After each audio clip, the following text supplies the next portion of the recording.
Let's talk about carnivorous plants while I do some repots on these. They're all Nepenthes varieties, which are tropical pitcher plants. Recently become like very obsessed with Nepenthes. I probably have like 9 or 10 different species now. These have been sitting in their little nursery pots and I want to put them into self-watering pots. Personally, they're easier to maintain that way, so I don't have to keep watering them every couple days. The biggest thing with carnivorous plants is that they cannot tolerate tap water. I have rainwater in this jug. I collect rainwater for all of my carnivorous plants. I also use distilled water, or I think reverse osmosis water. I don't know, rainwater is just easiest for me. Special requirement number 2 is that they cannot tolerate fertilizer of any kind. They get all of their nutrients from the insects that they eat, so you have to use an inert medium with no nutrients and no fertilizer. I just use plain sphagnum moss with some perlite mixed in for aeration.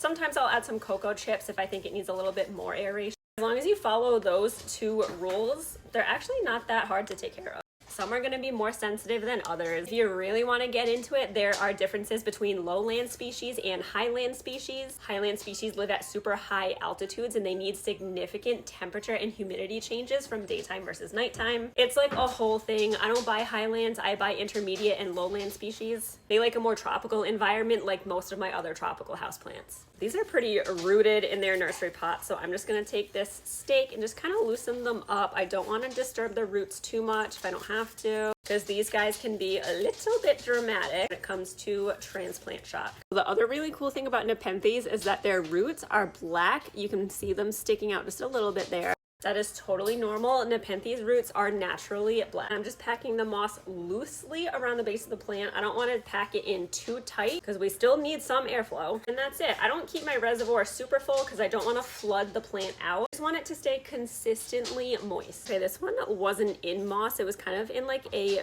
peat and perlite mixture, it looks like. It's fine as long as there's no nutrients or fertilizers in it. And I am still just going to plop this right into some moss. I tried to get big chunks of the peat moss off, but it's fine if a little bit stays on. Again, I don't want to stress the plant more than I have to. Those are looking good. This one I would not normally repot yet, but it's my only remaining one still in the nursery pot, and I'm going to forget to water it because all of my others are now in self-watering pots. So I'd rather just transplant it now and risk the shock a little bit versus me forgetting to water it and letting it go completely dry because there's no saving it after that. I'm hoping I can just pull it all out in one chunk and not disturb the roots at all. Just like that. It actually has a really good root system. Those are all roots sticking out the bottom. I'm just gonna settle it in there and fill the outside with moss. That went better than expected. Here they are in their new pots, ready to give me some big pitchers and start eating some bugs.